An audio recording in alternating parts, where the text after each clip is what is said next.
You ever walk into a room where every single person looks like they belong, except you? That was me, a Tuesday night in late spring, sweating under the chandeliers of the Rosewood Grand Hotel, pretending my thrift store blazer could pass for designer. It was some fancy charity gala raising money for education programs, and technically, I worked for one, as an American Sign Language interpreter at a public school. I loved my job, my students, my team. But this crowd? These people didn't care about access or inclusion. They cared about photo ops, business cards, and who could drink more champagne without smudging their lipstick. My boss told me, just network. Talk to donors. Try to find Ethan Cole. Yeah. The Ethan Cole. Billionaire tech genius. CEO of Cole Systems, and supposedly, the night's biggest potential donor. I laughed it off. Why would a man like that talk to someone like me? I was just a teacher with ink on my fingers and stress in my eyes. But somewhere between pretending to enjoy shrimp cocktails and checking the time for the 15th time, I saw him. A boy. Maybe 12 or 13. Sitting alone at a small table in the corner. Perfect little tuxedo, tablet in his hands, back straight, eyes lowered. And what broke me wasn't that no one was talking to him, it was how invisible he'd become in a room full of people. Desperate to be seen. At first, I thought he was just shy, maybe bored. But then I noticed, he wasn't reacting to anything. Not the clinking glasses, not the music, not the laughter. I knew that quiet stillness too well. I'd seen it 100 times before. The boy was deaf. Everyone just walked around him like he was part of the furniture. And I don't know why. But something inside me just snapped. I took a deep breath, stepped away from the safe corner where I'd been hiding, and walked toward him. When I was close enough for him to notice me, I smiled. Raised my hands, and signed, "Hi. I'm Lena. May I sit here?" His face changed completely. Suspicion turned into shock, then into the brightest grin I'd seen all night. He signed back so fast I almost laughed. "You know ASL? Really know it?" I nodded. "I'm an interpreter at Northview Elementary."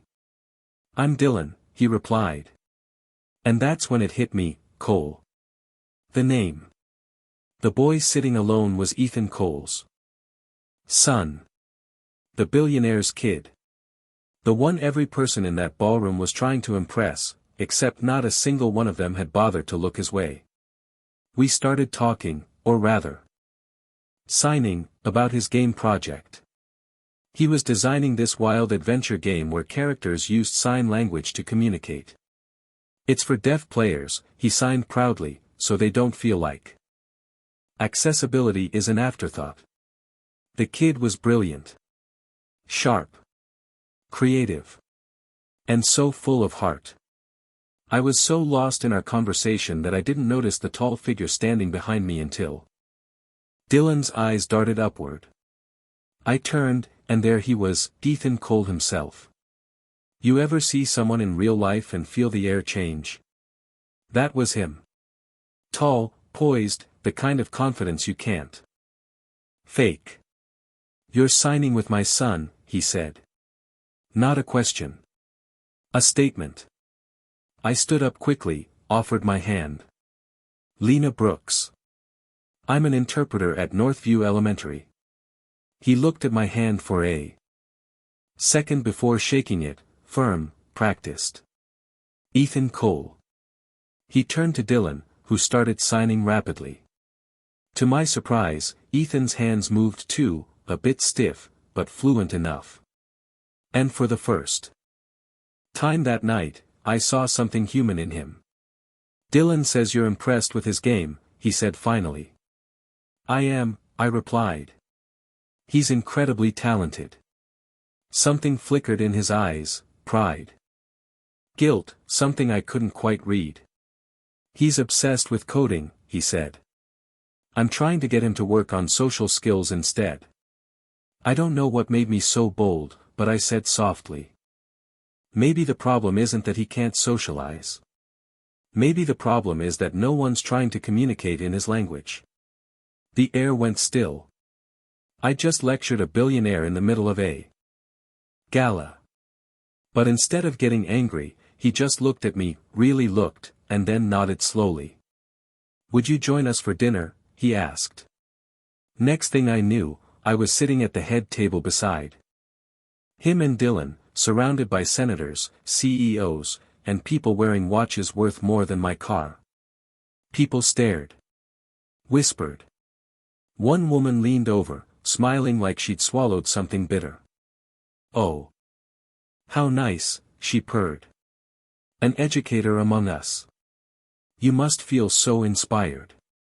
Dylan caught the look, tapped my arm, and signed, she thinks you don't belong here. I grinned back. Then we'll just prove her wrong, huh? He laughed silently, and for the first time that night, I saw him glow. The dinner passed in a blur.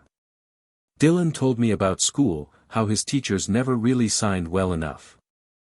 How he pretended to understand so they wouldn't slow down. Ethan listened quietly. Really listened. And I could tell, this man was trying, just in all the wrong ways. When I excused myself to the restroom, that same socialite followed me in. You've made quite an impression tonight, she said, checking her reflection. Just be careful. Mr. Cole doesn't like people using his son to get close to him. I stared at her reflection. I didn't use anyone, I said. I just said hello. Her lipstick-perfect smile didn't even flicker.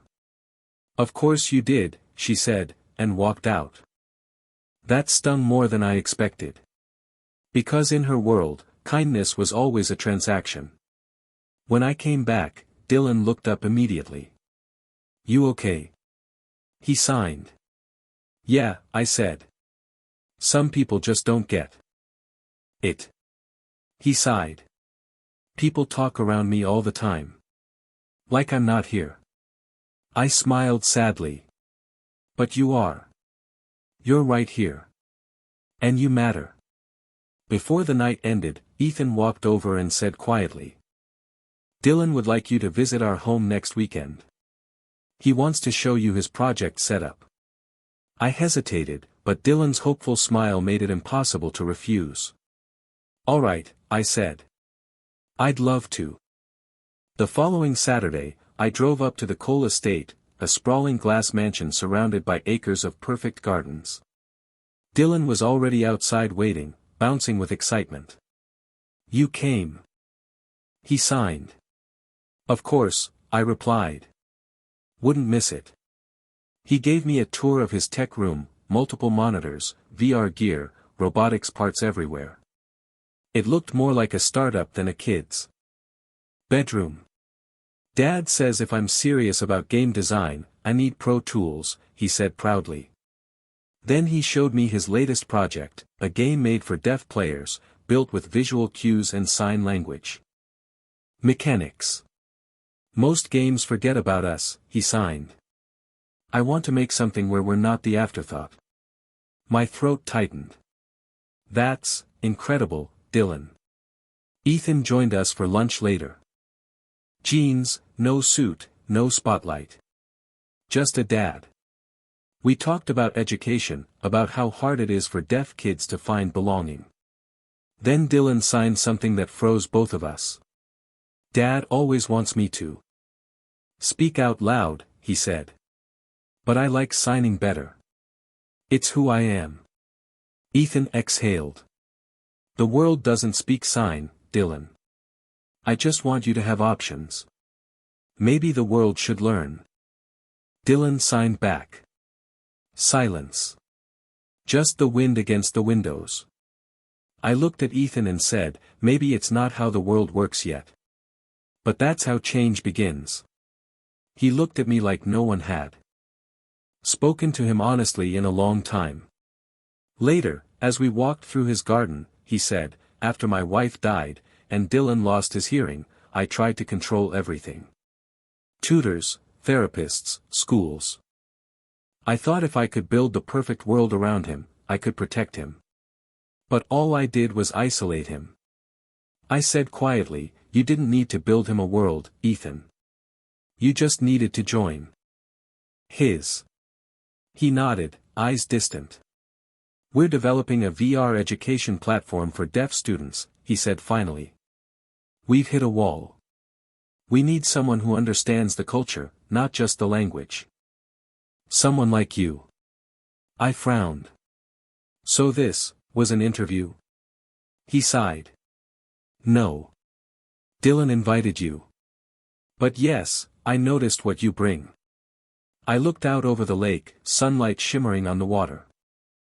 "I'll help. But for the kids. Not for your company."